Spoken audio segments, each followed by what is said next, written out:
Tidak ada reformasi, tidak ada anak tukang kayu jadi presiden. Ya kan? Anak tukang kayu soal sekarang songong, cucunya juga songong ya kan. Hati-hati tadi Bung Wilson bilang, ini neo orba sudah mau muncul lagi. Maka kita harus bersatu untuk melawan Jokowi. Setuju?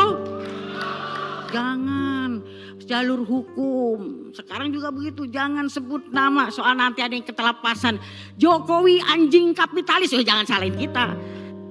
Belum selesai juga 27 Juli. Kita sepakat panitia bagaimana mendesak Jokowi bahwa peristiwa 27 Juli ini untuk menjadi dimasukkan dalam pelanggaran HAM berat.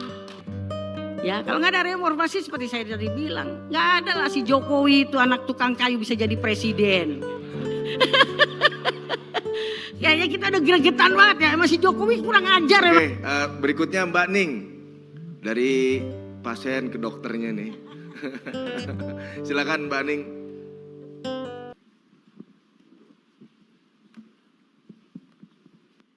Terima kasih Bung Boni, selamat pagi Pak Sekjen, Wilson dan teman-teman DPP dan saudara-saudara sekalian, teman-teman wartawan. Merdeka! Ya, aku harus ngomong apa lagi, semua udah diborong Wilson. Itulah cerita bahwa tahun 96 kita bersama-sama di tempat ini, itu sejarah yang tidak bisa dilupakan. Karena tidak ada kuda tuli atau tidak ada 27 Juli, maka tidak ada reformasi. Tidak ada reformasi, itu adalah reformasi tonggaknya adalah kasus 27 Juli.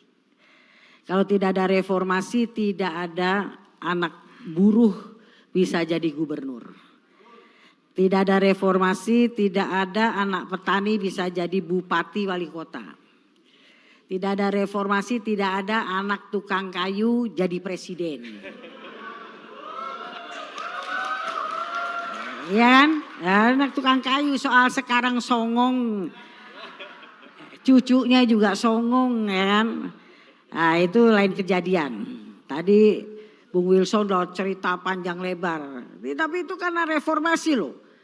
Dulu kan semua kita tahu bahwa yang bisa jadi pejabat dari LKMD, RT, RW, lurah, camat itu pasti Golkar.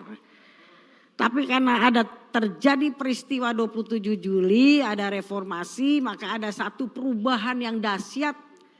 Yaitu bisa semua anak rakyat mimpinya bisa tercapai. Tadi Bung Wilson cerita bahwa ada satu gerakan rakyat yang luar biasa. Kebetulan kalau saya memang struktur partai yang di dalam PDI Segi Lima menjadi Promek, menjadi PDI Perjuangan sekarang. Saya dulu masih DPC Kota Tangerang. Udah mendapat isu bahwa kita mau dibelah nih. Nah kadang orang lupa cuma 27 Julinya aja, tadi udah sedikit disinggung. Tapi sebelumnya itu ada terjadi insiden Gambir. Kita ingat ada Sopan Sopyan, ya kan, ada juga Mas Agung waktu itu. Nah itu kita dulu rame-rame mau ke Depdagri sebetulnya. Mau protes persoalan kok yang aku sama si Soeharto itu Yogi S. Mehmet, mereka Suryadi. Tapi kita udah digebuk duluan di Gambir. Saya ingat betul saya diselamatkan Pak Pangat, Ketua DPC Jakarta Barat. Walaupun dimasukin taksi, taksinya juga dihancurin, digebukin semacam-macam. Itulah dulu rejim Soeharto. Tentara ada di sana. Yang punya duit ada di sana. Birokrat ada di sana sampai RT RW semua. Megawati hanya punya kekuatan rakyat. Dulu kita cuma dengan ikat kepala, Mega pasti menang, pasti menang. Tapi karena kekuatan rakyat yang solid, Megawati bisa menang dan menumbangkan diktator otoriter Soeharto yang 32 tahun berkuasa. Nah ini yang akan kita tumbuhkan kembali. Kalau besok kita awali dengan ke Komnas. Kita dengan long march 3.000 orang lebih, coba kita tunjukkan. Yang tadi di situ bilang lawan, besok kalau nggak datang percuma loh.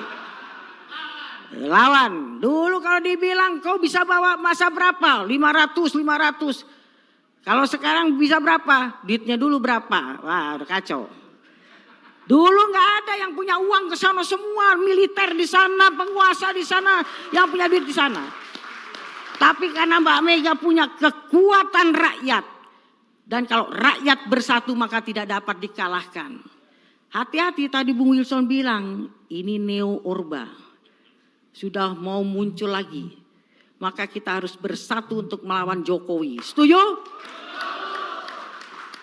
Padahal Pak Hasto udah wanti-wanti, jangan sebut nama.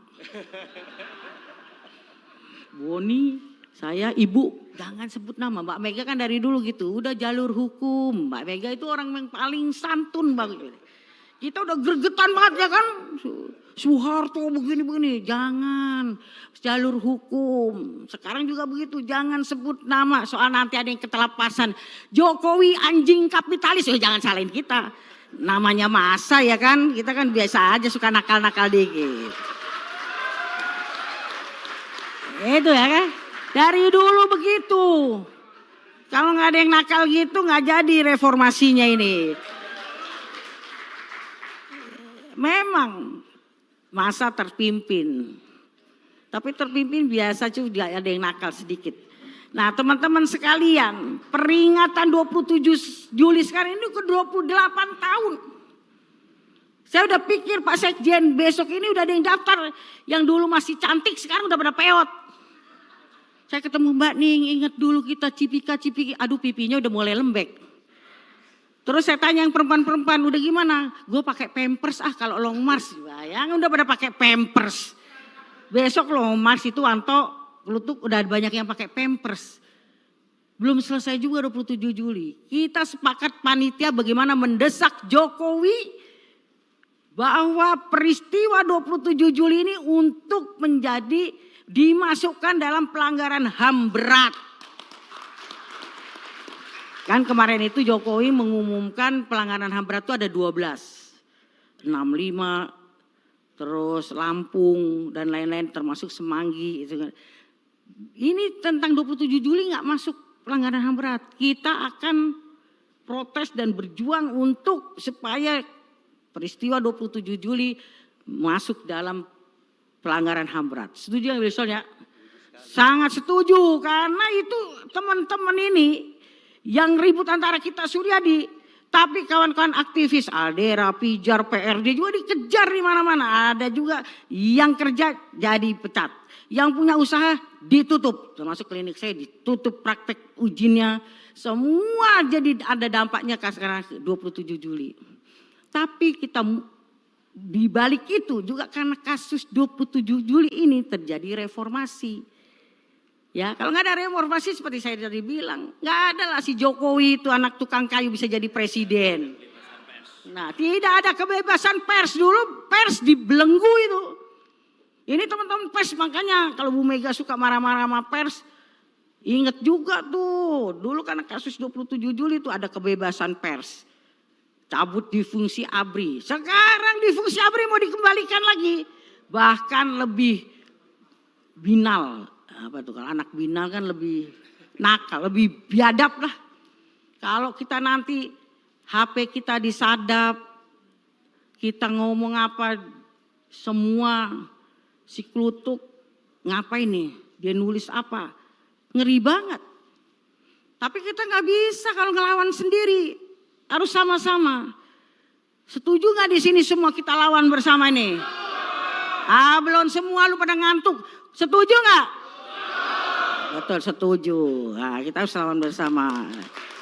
Jadi nanti pasti Pak Sekjen marah sama saya kalau ntar nya lawan Jokowi, pasti jangan Mbak Ning, jangan Mbak Ning.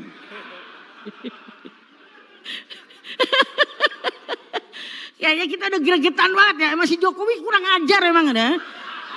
Masa kita bilang kalau aku nggak apa-apa deh, pers bilang gitu, gue mah udah tanggung dari dulu yang masalah 65, Mbak Ning apalah, komunis apa, udah tanggung, udah bilangnya kata Ripka Ciptaning. Pak Jokowi memang kurang ajar. Loh, rapat di Komisi 9 kan saya bilang siapa pembisik terakhir Jokowi, bilang sama Jokowi, kan aku bilang itu. Gak apa-apa, emang Jokowi udah lupa, salah minum obat apa bagaimana ya. Jadi gimana itu udah lupa, pemimpin itu yang punya leadership akan ingat siapa yang membesarkan. Ya kan, kalau udah lupa bilangnya salah minum obat, jangan-jangan Jokowi. Harus ketemu saya dulu biar normal lagi. Kita suntik yang lain Wilson, gimana ya kan?